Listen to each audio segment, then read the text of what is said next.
Welcome back to A Celtic State of Mind. I'm Paul John Dykes, and this afternoon I'm delighted to be joined by Liam Carrigan. Always an absolute pleasure. Liam is bringing goalie strips back into fashion. That is an absolute cracker, Liam. That is. It's a cracker, but it reminds me more of a kind of Hibs 1980s than Celtic.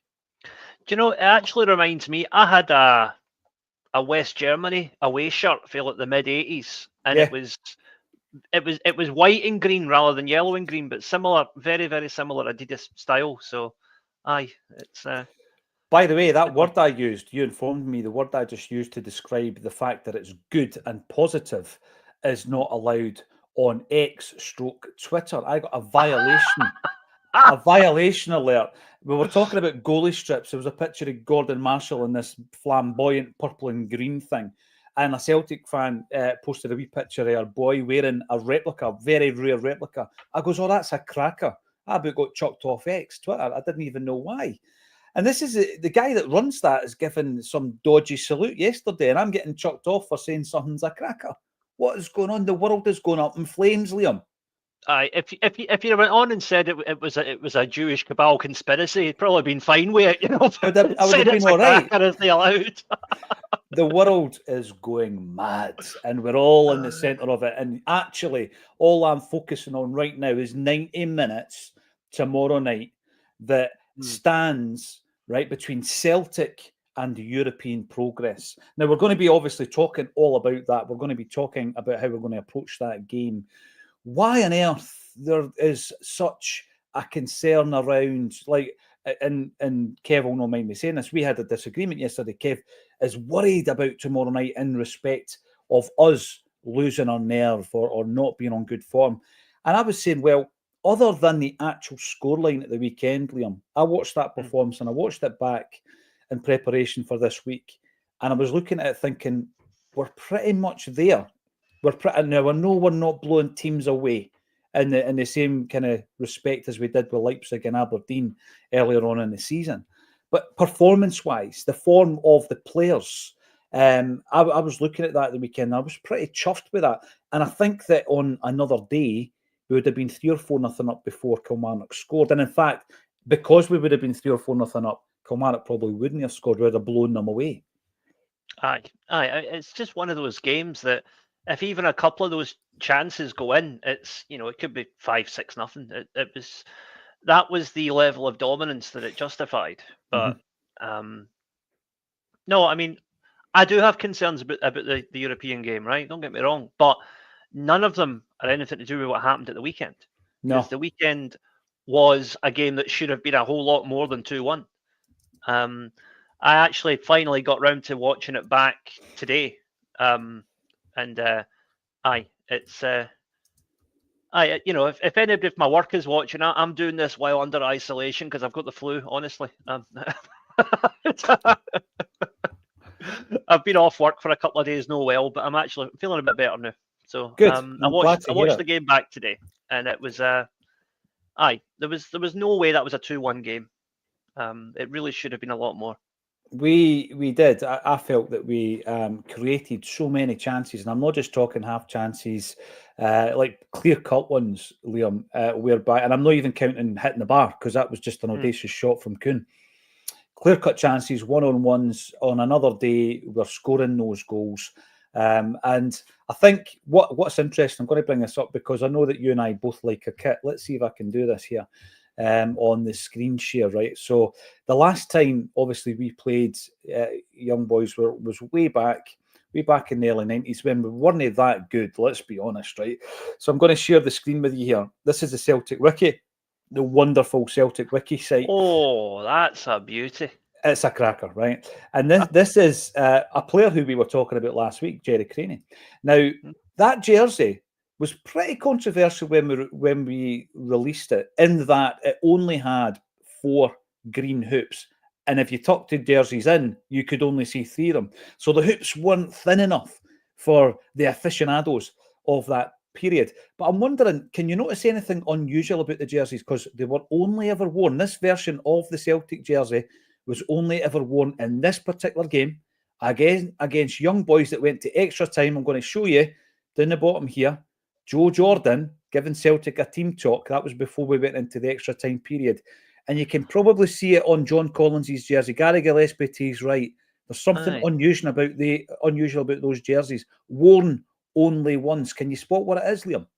Well, it's the green patch with white numbers, because there's no usually the other way around. It's a white patch with a green outline of a white number, isn't it?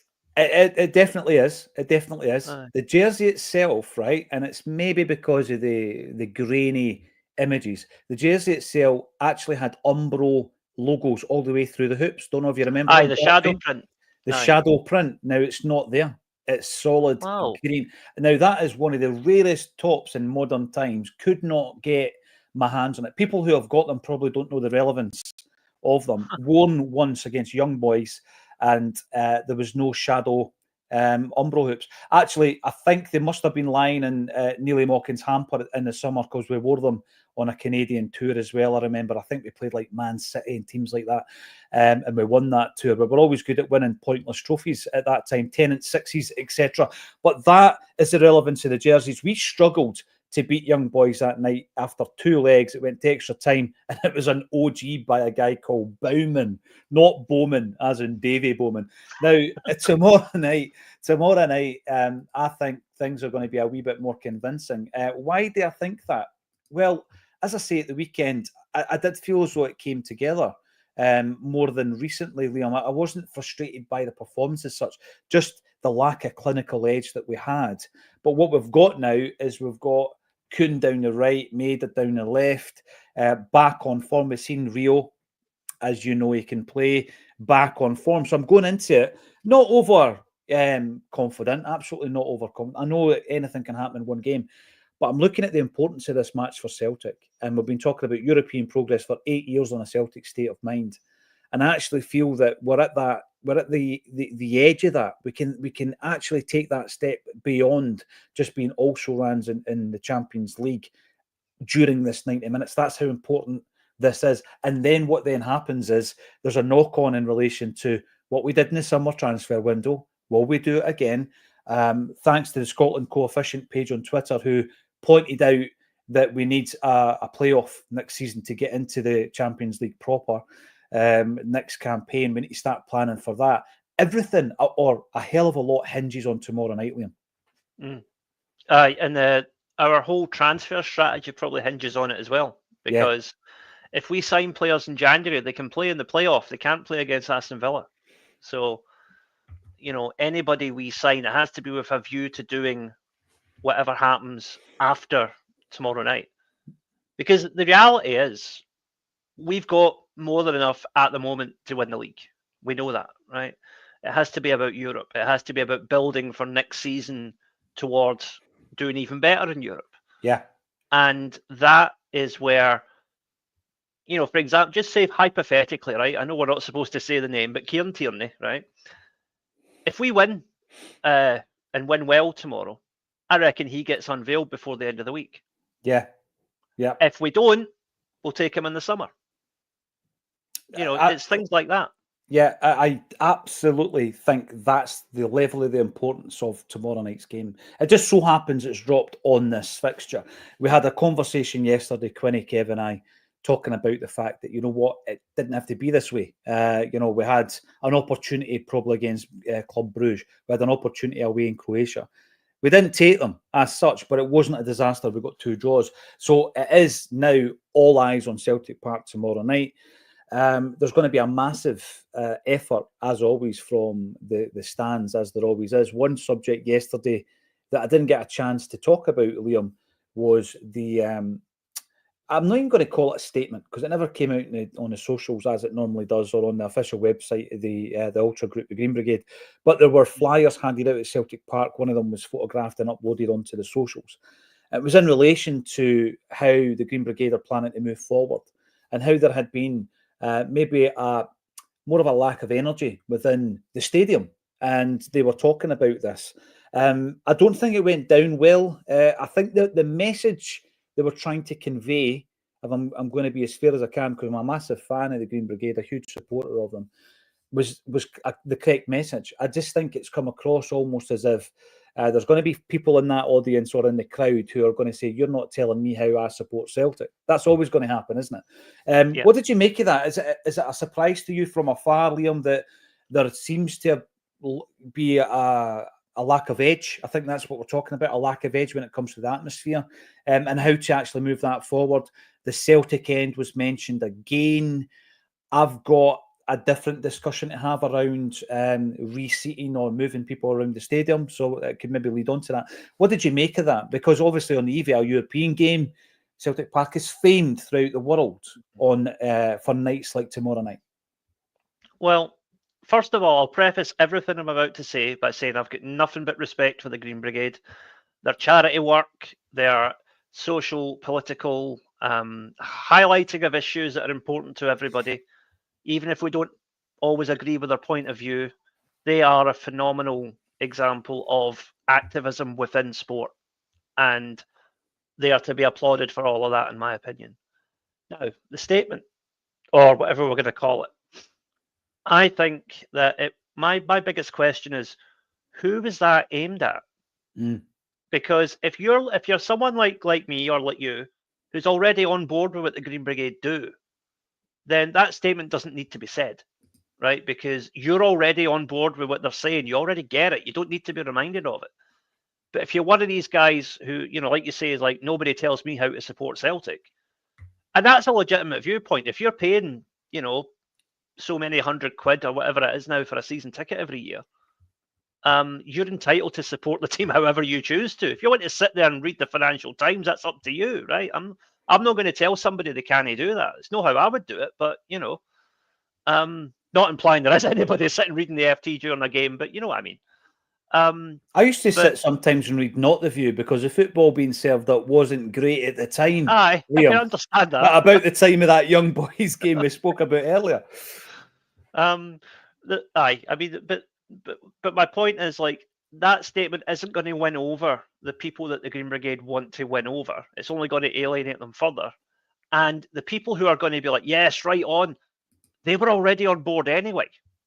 So it doesn't achieve anything to me.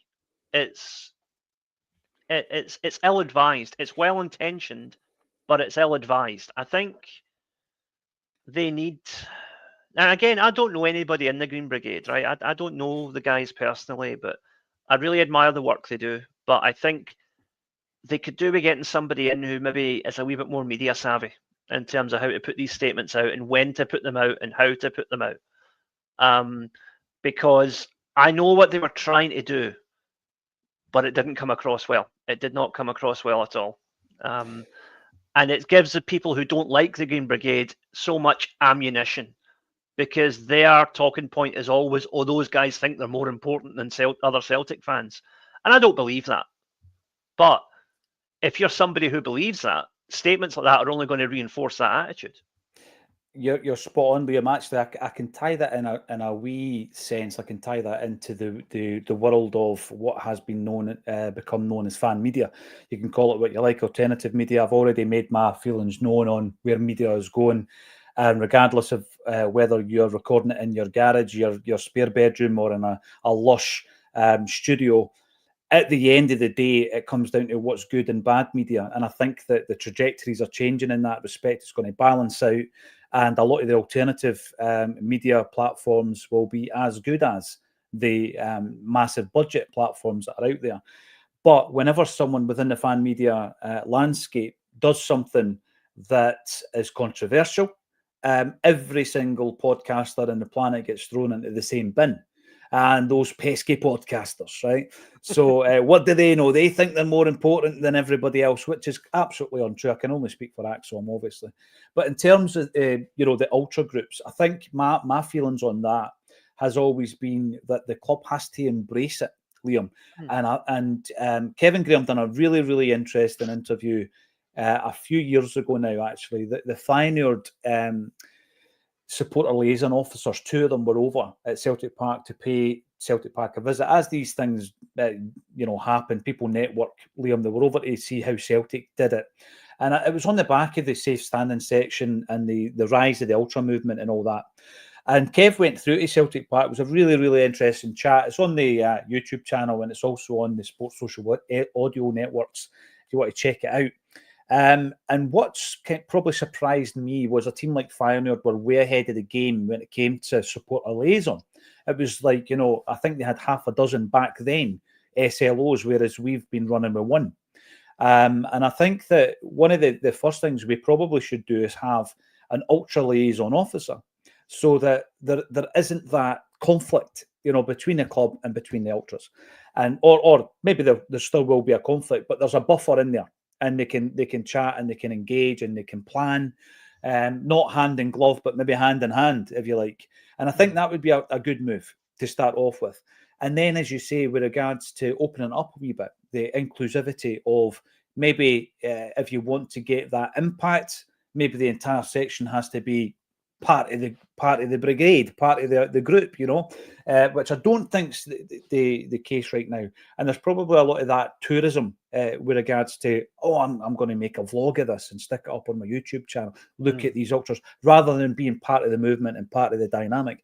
So I absolutely get their frustrations.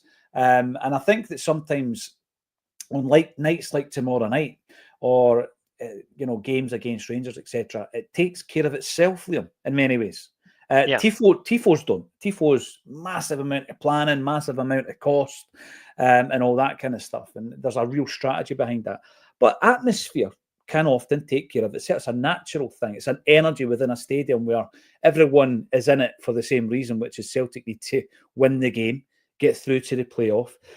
So I think that there's a lot more to be said. There's a lot more chapters to be written in terms of where the ultra movement goes. And I think it's a positive thing that the club need to embrace. We need to engage with them, because there's a whole generation of fans out there, Liam, who are a lot younger than us, right? Who will want to be part of something a wee bit different at the football. It won't just be good enough for them to go and watch the game, jump in their car and drive home. They will want to be part of a movement. So I think we need to embrace it for a new generation. Well, the thing is, the club embraced it quick enough after the Barcelona game. They had posters of that tifo up on sale in the shop a couple of days later. So they can engage when they choose to.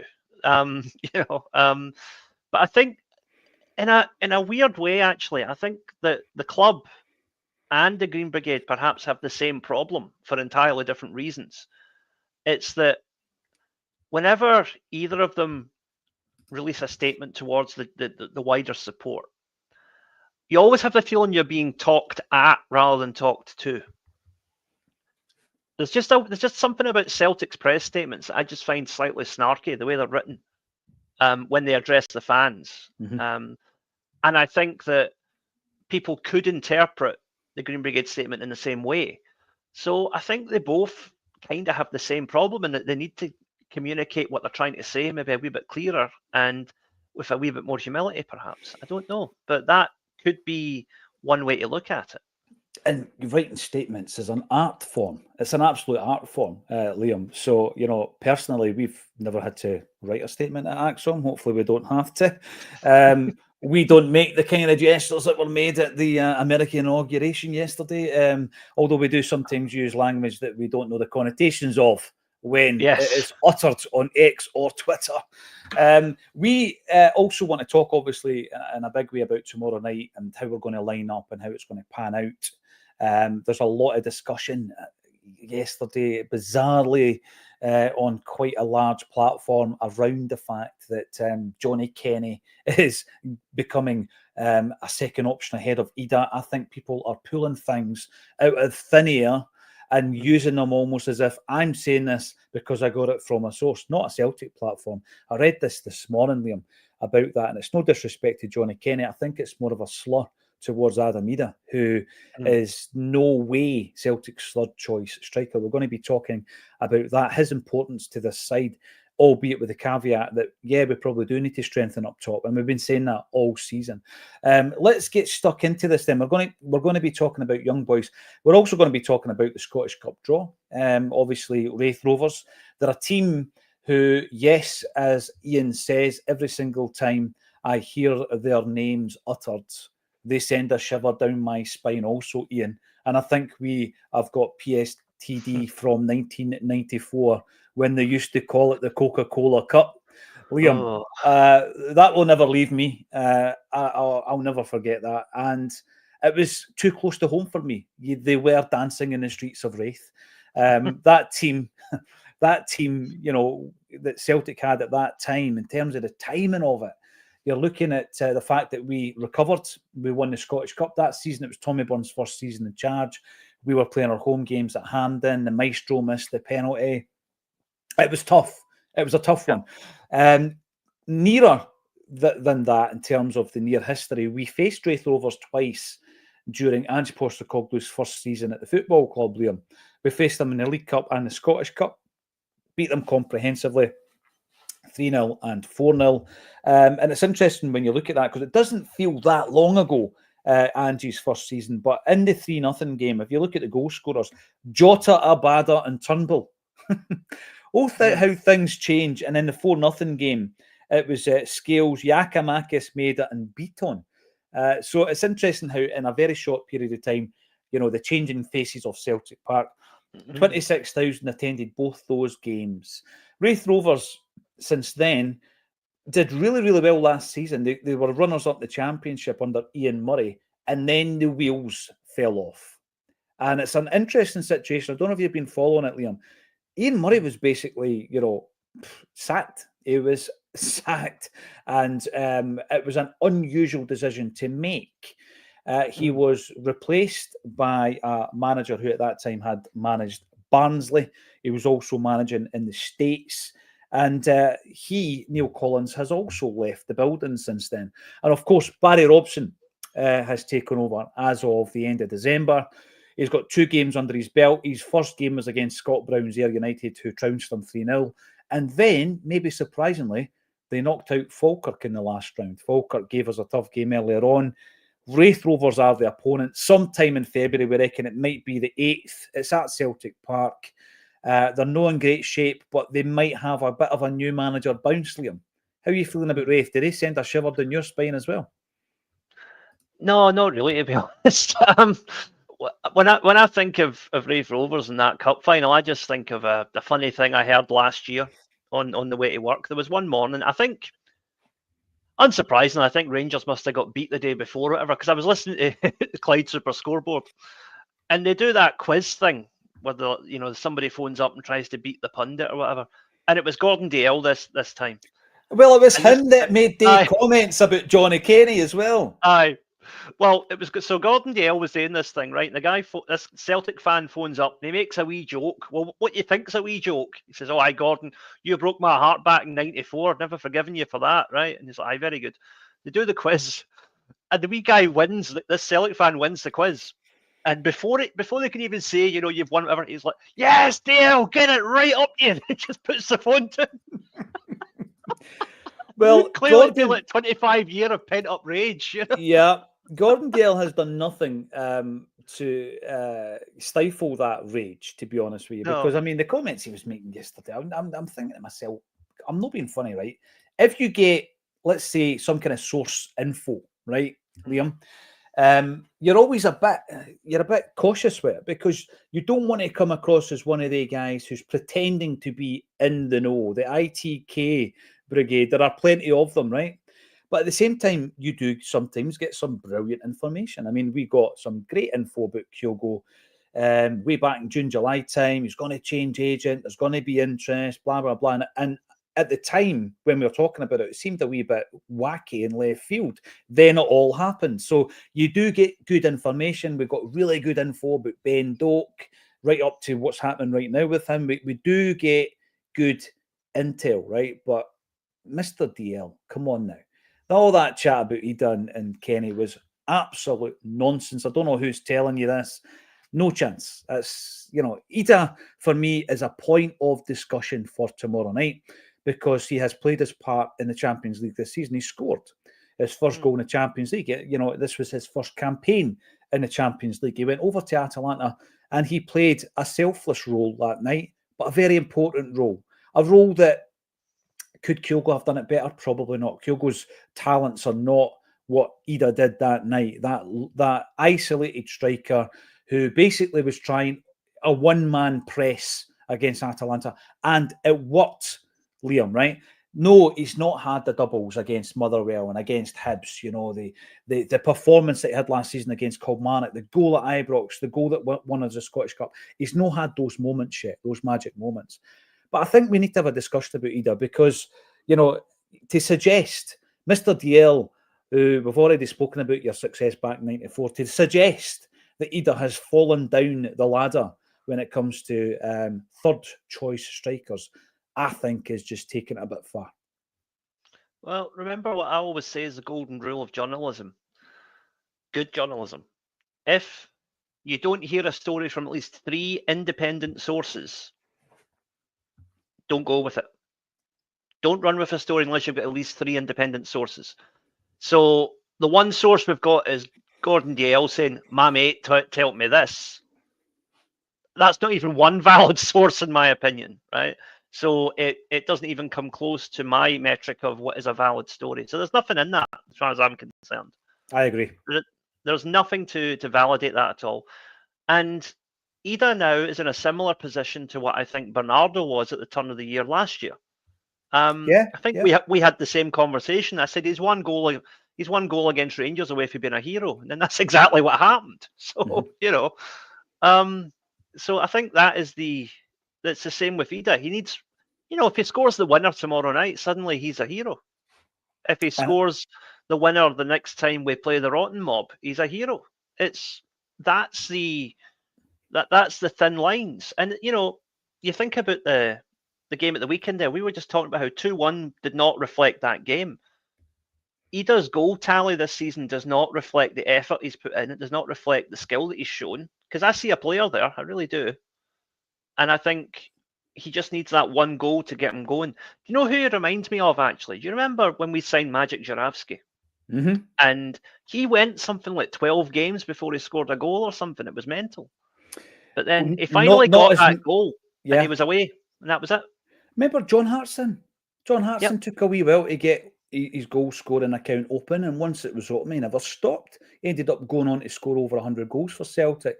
And this is the thing for me. I mean, I looked at that performance at the weekend. There's been a few games, not many. There's been a few games this season where Adam Ida has not been on it. But that's what happens with a striker. And one of them, unfortunately, I felt was against Dundee in the 3-each game. And there was that chance, obviously, and we spoke about it after the game, Liam. And we said that, you know what, he needs to go through the ball, through the man. He needs to end up in the back of the net, make sure he scores the goal.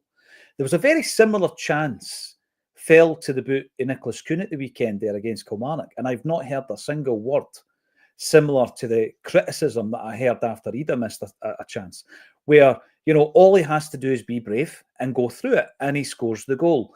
Seriously, if you watch it back, very, very similar chances. But the reaction to Ida's miss compared to the reaction to Kuhn's miss is night and day. It came on in the 82nd minute against Kilmarnock. He probably got 10 minutes on the park, 10 or 12 minutes on the park, including injury time, maybe 15 at a push. And there was a moment where he clicks the ball inside the centre circle and he goes on a run. And you're thinking to yourself, this is the moment, just open that body up and strike it like Hartson struck it against Liverpool back in the day. Just open your body up and give it one. He was very unselfish and he laid on Kuhn. It was in the 88th minute of the game, Liam. I felt at that moment, he's probably started questioning himself. He's had too much time to think because he's picked the ball up at half and he's done everything right. Even the ball that he plays into Kuhn was perfectly weighted. And if Kuhn scores it, you're thinking, look at Ida. He needs a goal, yet he's laying on Kuhn because he's in a better position. And that was the moment for me of frustration because I just felt at that second, if he scores there, we're probably not even having this discussion, to be honest with you. But if you look at the Kilmarnock game, a must-win game in the Cup, Adam Ida's on the bench. Johnny Kenny's not. Johnny Kenny has come in for one game against Ross County. He's not on the bench. So to try and suggest that Kenny somehow has leapfrogged Adam Ida in the pecking order, I think it's a nonsense, to be honest. Now, McMahon 67. Not that I'm bitter about 94, Gordon Dale, if you're tuning in. I'm a wee bit. McMahon 67. To be fair, the assist that day for DL's equaliser was attributed to Gordon Marshall. Afternoon, Acsom, says McMahon. seeing how we're talking about Celtic goalies. Great to see you. Get involved in the chat. We'll be bringing up as much as we possibly can. Always great to see you, Kaiser, in the chat as well. Hail, Liam, PJD. I was just running through some of the old event images, Kaiser, over the last couple of years. We are transferring everything onto a new look site. Liam and I are going to be involved in that, and I've seen quite a few of yourself at some of the events. Always a pleasure. Jean-Paul II, if we played Young Boys, how Young Boys have played, we wouldn't have many points. There'll be no pushovers. Now, I get that Young Boys have had a hard run at it in the Champions League, Liam. I absolutely get that. The point I made yesterday was their domestic form's really poor. They're coming away from a 0-0 draw against the bottom of the league team in the Swiss Super League. They are the holders, obviously, which is why they're playing in the Champions League, Young Boys. But the domestic form is so poor that they're sitting 9th in a 12-team league. They've had a change of manager this season, a couple of months back. They're not in great form. So on the one hand, you can say, you know what? As good as a draw as it was for Celtic in the Champions League, it was such a tough draw for Young Boys. But they've shown nothing in their domestic division to show that they're coming into this game, Liam, with a bounce or with this momentum that we talk about. No, I mean the one concern for me is that when the draw was made, we looked at it and we thought, right, Bratislava and Young Boys, that's the two games we should be looking to win, right? Mm-hmm. 2 home games against 2 lower ranked teams in the Champions League. If you want to get through, that's the games you need to win realistically, right? And we went out and did a number on Bratislava, and I think a certain amount of people are expecting us to do the same thing tomorrow. But my only concern is that if you're a Young Boys fan, you're looking at that game and you're thinking, right, we've played Inter, we've played Atalanta, we've played Barcelona. Celtic, there's a team we could beat. They're going to look at us and think that we are the team that they should get a result against. Yeah. That's the other side of the coin, because our European form in recent years suggests that a team like Young Boys could get a result. But I think we're on a different level this season. I think we are. I mean, we've only lost 1 game. If you told me, now granted it was an absolute doing, but if you told me we'd get to this stage of the season in Europe having only lost 1 game, I would say aye. And It's against the best team we've played, in my opinion, Dortmund. Mm-hmm. So, that's incredible. Going to Italy and getting a draw, yes, we should probably have beaten Bruges at home, but even then, getting a draw against Bruges is a great result in Europe because they are a decent European team. They are probably about our equal at the moment in terms of where we are in our development and where they've been for the last couple of years. So that was a good result when you look back on it. And I think we'll win, but I don't think it's going to be the walkover that some people think it will be. I think that's what I'm trying to get at. Yeah, I do think we need to throw everything, including the kitchen sink, at it tomorrow night. For me, we're going to be talking about the starting 11, but before I do that, and before I get more comments coming up on the screen to discuss, we had a wee chat about the Green Brigade and the fact that they were maybe asking for a wee bit more of a kind of vocal support rather than a passive support of what they're trying to do. Absolutely. And whatever the Green Brigade tend to do, we'll be in support of them on Acsom, because I think what they have brought to the park and what they brought to the atmosphere has now become a staple. It's become a staple. Last week we heard that Tony Mowbray had got a job back in the game, West Bromwich Albion, and it always brings back the fact that he's part of Celtic folklore, virtue of the huddle. And I think when we look back, the introduction of the Ultras, the Green Brigade movement, the boys, that's a massive part of the match day experience. Now, people coming to Celtic Park want to see the huddle. I've brought people, from Germany, for example, who had never been to Celtic Park, never been to Glasgow, and they wanted to do the whole thing. They wanted to see the huddle. They thought that, the light show happened at 3:00 against Heart and Midlothian on a Saturday afternoon. They wanted, You'll Never Walk Alone, and they wanted to experience the Green Brigade, the Ultra, the noise, the colour, the tifo, the whole thing. It has become part of that experience. But what I would say, and I think this is more important across the board, is there's been a lot of talk fairly recently about redevelopment in Celtic Park. I think that's something we've been talking about for ages on here. People talk about it when things are good, Liam, because you can start focusing on infrastructures and all that kind of stuff. And what really brought it to my mind was my season tickets in the main stand, and it's the main stand that's the focus of this discussion. But when I did for, I think, about a year, my Monday morning wander around Paradise, which might come back, by the way, watch this space, big developments in 2025. I did see that the stadium was looking a bit tired because, I'm seeing it up close at that point in the cold light of Dalium. It's not when there's a buzz about match day and there's 60,000 people going into the stadium and, the lights and all that kind of stuff. So you actually see the fact that it's looking a bit tired. It's a 30-year-old stadium. So we were talking a lot about that, and it's come into view. So I was thinking about what the Green Brigade were saying, because the Celtic end would require the relocation of season ticket holders who may have been sitting in that seat since we moved back to Celtic Park from Hampden in 1995. And I understand why a fan would say, no chance, I'm not moving. I totally get that. But what I would say is the relocation of fans, I think the focus should be when we're talking about the redevelopment of Celtic Park. So for many, many years, we've been talking about the main stand, not fit for purpose, has to come back up to scratch. It would allow us to remodel the dressing room, changing room area, which I believe is holding us back from holding a Champions League final at the moment. So it's something that the club have spoken about at fans forums. We've heard anything between 70 to 100 million pound would be the cost associated with it. So I was just looking at some of the figures. So the main stand, apparently, the capacity of that particular stand is 8,000. We built it in the 1970s. It's old. It's dilapidated. We need it changed. The facilities are not great. By the way, I think that the camber, I think the angle's brilliant for watching the game. I've got to be honest. The angle of the seats, which would be changed if we redeveloped it, is brilliant when you're actually watching the game. At the moment, we've got around 54,000 season ticket holders. And every season, there's a 1 to 2% drop-off, just a natural drop-off, Liam, circumstance, age, whatever it might be, right? It would take 3 seasons, or roughly 3 seasons, to get the capacity to drop 2,000 down to 52. And if that was the case, you could relocate everybody in the main stand to another seat in the stadium. You could knock down the main stand and rebuild it without anybody other than the main stand season ticket holders being affected. Basically, that would be it. We would need to play a domestic season without any away fans. What a shame.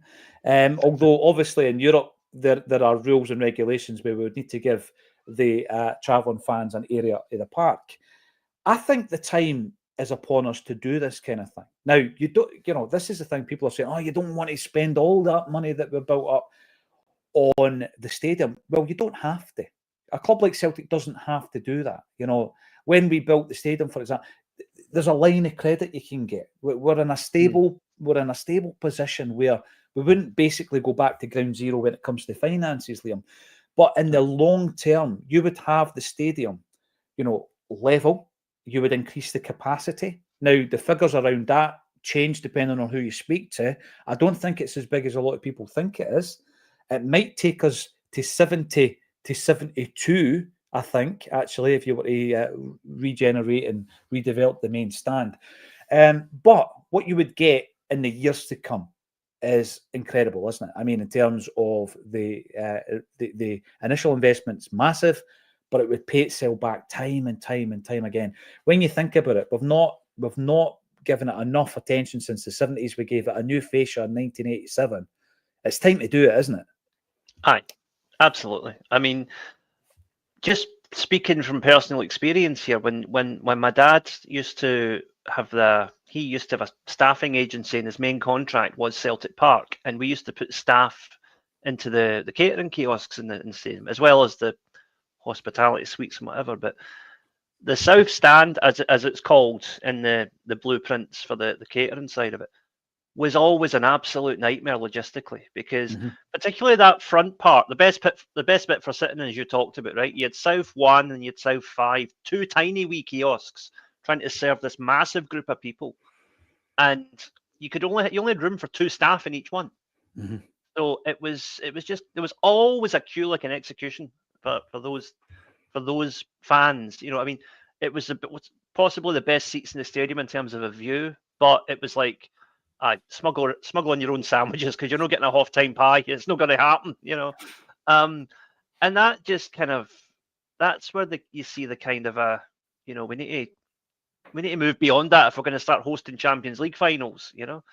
But I would also think that if we have that 5-star stadium capacity, I think we would also attract more concerts in the close season as well, because Hampden seems to be the main venue for that now. And I don't know if you've been to a concert at Hampden, but that is not a concert venue. The acoustics are absolutely rotten for a you know, for a concert venue at Hampden. It's purely because of the size of the stadium and the number of people you can fit in it that they put concerts there. If we had a bigger stadium and we had the capacity to seat that many people, Celtic Park could do it and do it far better. Absolutely. And again, it's one of the things where you're looking at income streams for the football club, and it is a lucrative income stream to be able to put other events on. And I know that there will probably be a list on the aforementioned Celtic Wiki of concerts that happened at Celtic Park back in the day. The first concert I ever went to was in 1993, U2 playing at Celtic Park. Previous to that, or around about that time, Prince played there. He was supported by Shakespeare's Sister. And we also had Bryan Adams played at Celtic Park. The Who. Who was at the Who gig? Let us know in the comments section. And we also had, I think the Alex Harvey band maybe supported the Who that day. We also had, believe it or not, look it up, Cliff Richard. Cliff Richard played at Celtic Park as well. Yeah, there are photographic images to prove that. So, yeah, I absolutely think that, you know, back in the day, the days of Don Mackay, I think that's something he wanted to bring to Celtic Park, you know. He wanted to bring things like that, hosting big ceremonies and concerts, etc. But all we're talking about here is it's a kind of short-term pain. Guys like me whose, you know, season ticket would be moved somewhere in the gods for a season, probably. And then after that, then you can start seeing the benefits of the work that you've done. I'm not a big fan of English football. People who listen to this will know that. But I was down I was about to call it White Hart Lane. I was down at Spurs Stadium there at the end of last year. It was the Football Content Awards, and we brought the Best International Podcast back up the road. I'm glad to say, thanks everybody for voting. I was blown away by that stadium, Liam. Blown away by the state of that stadium. It was different level. Next level. And I just think that Celtic, in terms of a global reach, we've got that. And see the people that come every single day. I do think that we can make that experience even better. Even though, you know, the club tour, I think, is the best in the world. I think it got voted the best in the world. I think the stadium can be better. And we can build everything into that as well. Make it even better than it is already. The tour is a difficult one for me because, like you, I've heard it's excellent, but the last twice I've been in Scotland, the stadium's been shut the entire time, so I've not been able to partake of it. You know, my wife was genuinely looking forward to it because it was her first time to go outside of Japan. I've been telling her what Celtic was all about. You know, we watched the games together, and she's like, I want to see Celtic Park. And in the end up, you know, we went outside, took some photos next to the statues. I showed her where my brick is, and that was it, basically, up the road, because the stadium was shut. That was quite sad. And that was the, like, Christmas or New Year. That was like the 4th or 5th of January by that point. You know, things should have been up and running again by then. Oh, without a doubt. And I think the club are aware of this. They are looking at it. It's been discussed in the fans forum, and you can just imagine nights like tomorrow night with an extra 10,000 Celtic fans at them. You know, absolutely is doable for Celtic. We're going to be talking about the team that we could start with tomorrow night. Danny Boyd, does any old ones remember the giant halftime scoreboard in the late 50s and early 60s? Before my time, Danny, late 50s and early 60s, it was roughly where the GB stand now. Let us know in the comments section. There have been changes to the stadium over the years. What's your starting lineup? Tim, we're going to talk about that next. We've also got Ian coming in, and I think you're right. It is something that meant something completely different to what I was using it for. And I almost got booted off after probably 15 years on the app. World's going up in flames.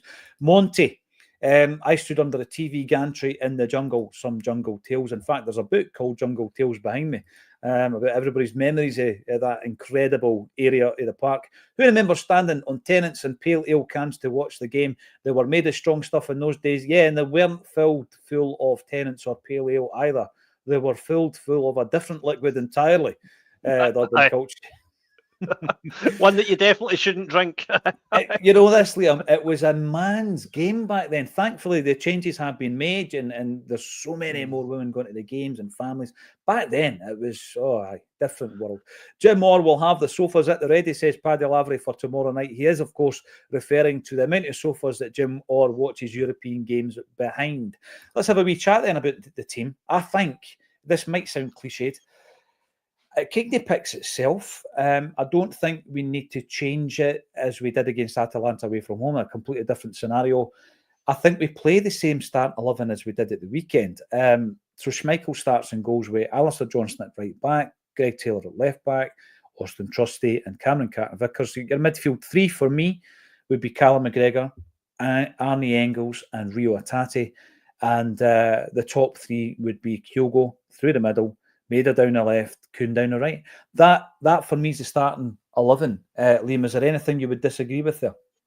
No, I think that's exactly it. Aye. I think the one thing I do see happening, if things are going well and we're up in the game, I could see Scales coming on towards the end, but possibly keeping Taylor on as well, maybe going to a back three with Scales as the left side of a back three to perhaps just kind of shore things up with 10 or 15 minutes to go if we have to just kind of weather it out. I'd like to see us try that, because I think Kuhn and Maeda still give you that width that you would need. And Johnson and Taylor can overlap and support as well. So I think that's something we should maybe try. If we had to sacrifice one of our creative midfielders to do that with, I wouldn't play that way for the entire game, because that's no the Celtic way. But I would say, if 20 minutes to go, if we're hanging on to a lead, I would maybe go with that. This is a thing as well. When you look at the magnitude of the game, which we've been talking about for the last 45 minutes, and what it means to Celtic, and you're going right back to the return press conference of Brendan Rodgers, and the question was asked by James McKenzie at Acsom about European progress. What does it look like? Well, this is what it looks like. Tomorrow night, win that game, and this is what it looks like. We're there. We've got it in the palm of our hand. We just need to grip it, right? What happens if you get the early goal? You get the early goal, Liam, right? Now, these are the things that there will be contingencies for and everything else. Do you go again? I mean, you've got what you want, but there might be, if you look at the early goal at the weekend there, it's not in our kind of makeup to sit back for another 20, 25 minutes. And also, I think that's when we are at our most vulnerable, when we try to do that. We give too much chances away. We start playing silly passes, or ball retention not good enough. And we are likely to, as we did against Dundee, as we did against Kilmarnock, give away that lead. So we go a goal up. The only way we can approach that is go again. We just don't let off. We keep into that top gear until we increase that lead. Because, without using cliches, this Celtic side, one goal definitely is not enough, is it? No, it definitely isn't. As I say, in an ideal world, we try that, the three at the back thing, when we're 2 or 3 nothing up, ideally. I'm hoping we'll be in that position tomorrow at some point. But yeah, you're right. The best form of defence is attack, and it's been that way, since the days of Jock Stein, and I don't see it ever changing. We will just have to sit deep when we have that. The young boys will have their spell of pressure. The opposition teams always do, and we just need to be able to weather that. But as you say, as long as the ball's in their half, they can't score. So we try and attack as much as we can. Yeah. It's the energy levels. And, sometimes in Europe, we have been accused of, and we have been, naive. There's a naivety. And you would think, you're a goal up. You don't play like this in Europe. You've then got to actually kill the game, etc. And you talk about this naivety constantly. I mean, our ex-boss, who was the gaffer the last time we played Wraith Rovers, for example, is getting massive criticism for it right now, whereby you score a goal, you want a second, you score a second, you want a third. There's going to be a moment tomorrow night where we pull back, but I think it's at 2-0, where you then start maybe changing things up a wee bit. Celtic are more than capable of getting that early goal, and we'll be talking about some of the guys who are on form at the moment, some others who are coming into form as well. And we've got a message from Anaheim Ducks across the pond. Keep to the football and less politics. We don't need division in the fan base with the game coming up. Politics and football is always discussed on Acsom. It's always discussed in the comments. And I think it will always be a bone of contention for some when it comes to Celtic. Politics is the reason we exist in the story. Absolutely. Yeah, you're right. It is politics, because I've heard the argument saying that this was a natural famine due to the blight of the potato crop. Nonsense. No, it was the politics around how we, I say we as a nation, because at that time Ireland were part of what we know as Britain, how it was dealt with, and the fact that potato crops were still being exported out of Ireland, and it was actually a genocide. It was a politically motivated act, which resulted in over 1 million people fleeing the country and another 1 million dying of starvation. So yes, without that, there is no Celtic. So Celtic and politics intertwined from day one. Afternoon, Acsom team, feeling super confident about the game. I think we will batter them 4-0. Magnet, I love your confidence. I'll give you Kev Graham's phone number. You can chat about it. Durban Culture. I'm a Celtic da who should be a Celtic granda, but can he get any of my wains to settle down? Oh, what can you do? What can you do? I think generations are changing. I think the days of, settling down in your 20s and having all your bairns by your 30s are gone. The generations are changing. Alan Robertson, always great to hear from you. Team for tomorrow night, guys. I've given you my team, Alan. Would you agree or disagree, and why? Let us know in the comment section. And Jungle Lion, if Celtic get the win tomorrow, do we sign everybody on Friday? Well, Liam, you've already mentioned that everything rides on tomorrow night's result, including the business that we're doing, at the end of January. There has been a few departures. Guys like Stephen Welsh and Odin Holm are away out on loan. The departure of everybody's Argentinian favourite, Alexandro Bernabe. He's now going to be plying his trade permanently in Serie A in Brazil. What a bit of business that is. But one defender who has finally found a new club is Filip Benkovic. You remember him? 27 years of age, right? So he came in on loan when Brendan Rodgers was the manager first time round. I thought this guy was a sensational player. I thought there was a potential for him and Simunovic to be a central defensive partnership at Celtic Park for the glory years, and it just did not work out for either of the two players. Now, he has been without a club for 4 months after leaving Udinese. He is now signed for AIK Stockholm. So good luck to you, 27 years of age. Bizarrely enough, and I was looking at these reports, back in 2019, there was talk that Celtic were going to sign him permanently for £9 million. You imagine that happened 6 years ago, Liam, because since the story broke, since he left Celtic, he has played just 52 games of football in 6 years, albeit that's still 12 games of football more than Scott Bain has in the same period. So good luck to Filip Benkovic. He could have been a contender. It didn't work out for him. What do you make of the moves so far out the building? There's nothing really that you wouldn't have expected. No, it's going as we thought it would. And good luck to Bernabe, a guy who was unlucky in the sense that he never really had a good run at trying to be in the team. But you know what? Credit to Greg Taylor. That's another left-back challenger he's seen off, and he's still here. I think we all thought that Bernabe was going to come in and was possibly going to become the new left-back, and it never happened. So you've got to give Greg Taylor some credit for that as well. Without a doubt. And I mean, what's the list now then? So we've got Bolly and Golly, we've got Diego Laxalt, and we have Alexandro Bernabe. Now, I know that Laxalt was a loan, but the loan fee was in the region of 2 to 2.5 million, as was the Shane Duffy fee. Ball and Golly, 3 million quid. Bernabe 3.75 plus all the wages, and we've still got the left back who was here all along, and Greg Taylor, and we're not giving him a contract, and we've not heard any update on that one. He is now in a situation where he's free to talk to other clubs. There's going to be a lot of moves in and out between now and the end of this transfer window, Liam. But I don't expect any shocks. Obviously, we've spoken about Kyogo in the past, and there's been paper talk and nonsense reports from official websites and all that kind of stuff. I don't think it's affected Kyogo. And in actual fact, he's probably shown some of his best form since all this chat in the last few weeks. Wouldn't you like, though, to see us, and it's not going to happen tomorrow night, see us deploying him slightly differently? I mean, I know that Brendan Rodgers has said in season 1 back that he's not asking Kyogo to do anything differently. But the Kyogo we're watching now is a different player to the one we saw in seasons 1 and 2 under Ange. Yeah, I think he's finally adapting to the...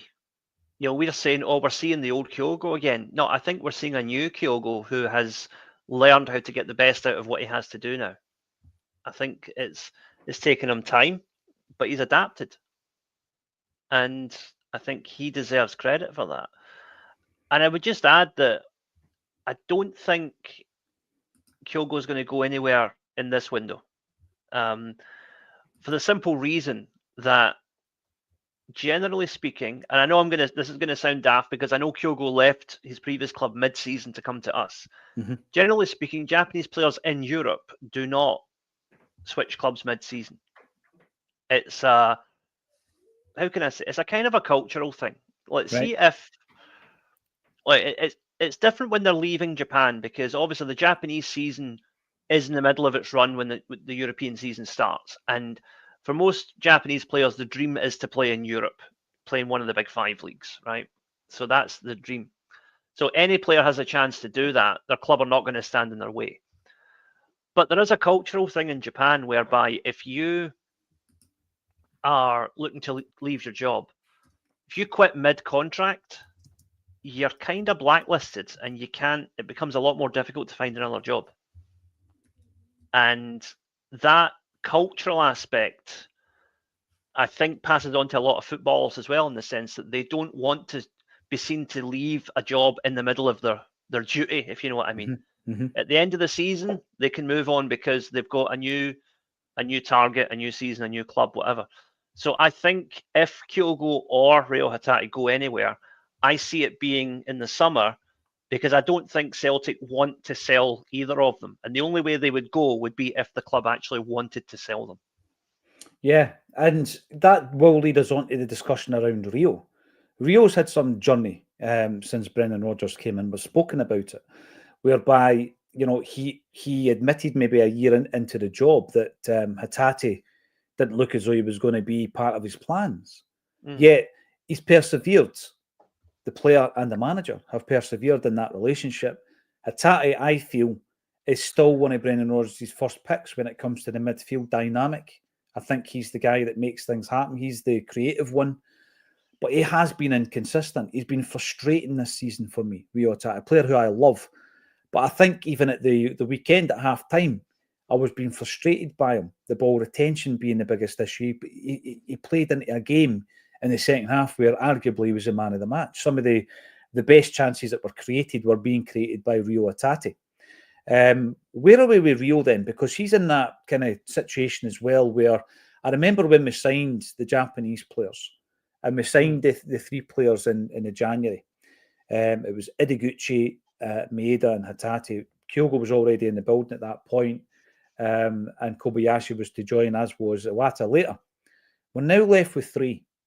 And of the 3, if you were talking about natural ability and you give us all the data in the world, Maeda's probably the 3rd, yet he's number 1 out of the 3 at this moment in time. When you're talking about form, you're talking about importance to the team, how prolific he's been this season. I mean, I would ask every single person of the 1,600 watching here if Maeda makes the starting 11 tomorrow, and every single one of them would say yes. Maybe not every one of them would say that about Rio. So it's an interesting dynamic we have at the moment, Liam. Is it just a case of We need to learn to live with what Rio provides. And sometimes that's inconsistency. Yeah. I mean, creative players, it's all about risk and reward. And Rio, every game he tries these slick through passes, he tries these intricate bits of play, and sometimes it doesn't come off. When it comes off, he looks like a genius. When it doesn't, it can look like a dafty. But that is every player of that type is going to have that problem. And you become a better player by making it go in your favor more often than it goes against you. And I think that's where Rio can still work on his game. He's still young enough that he could develop a wee bit more. You know, he needs to work on, you know, eliminating those errors from his game, because he clearly has the ability to do it at the top level when he has to, and we've seen him do it. So it's just a case of keep taking the risks, but try to manage those risks a wee bit better. You know, there was a moment at the weekend there where he played a pass and the commentary team said that it was like a mishit. It looked as though he had shanked it. He was looking maybe up the right wing and he found somebody completely different. I think it was maybe Alistair Johnson. And it was a pinpoint perfect pass, Liam. Mm. If it was anybody else on the park that made it, I would have thought it was a mishit. But I wouldn't put it past Rio to have meant it and for it to be deliberate, because it was an audacious ball. Probably the left field pass, you wouldn't have expected it. Took everybody by surprise, even the commentary team. But because it's Rio, I'm looking at him going, he probably meant it. He probably meant that pass, because he does things, I've said this before, no one else tries, no one else is capable of. And I always go back to the fact that if you were to look at when he started playing J-League football, right, and you look at how many seasons he's actually had, and I know that the J-League plays differently in terms of the times in the calendar, albeit he made one appearance in 2019, Liam. He had 2 seasons in the J-League, 2. Yeah. And this is just his 4th season in Scottish football. So in terms of his development, we always just look at his age, but he's only had 6 seasons of football. This is his 6th season. Now, if you break into the team at 18 or 17, Rio Atati, in terms of his playing career, is 23, 24.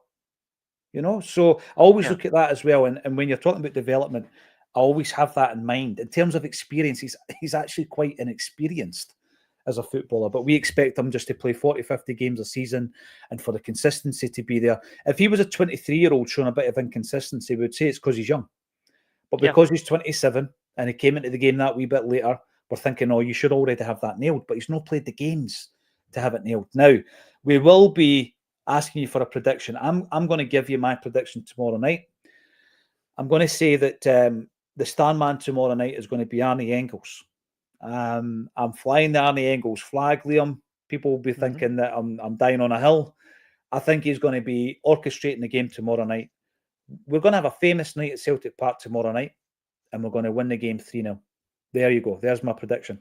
What about yourself? I'm going to say 3-1.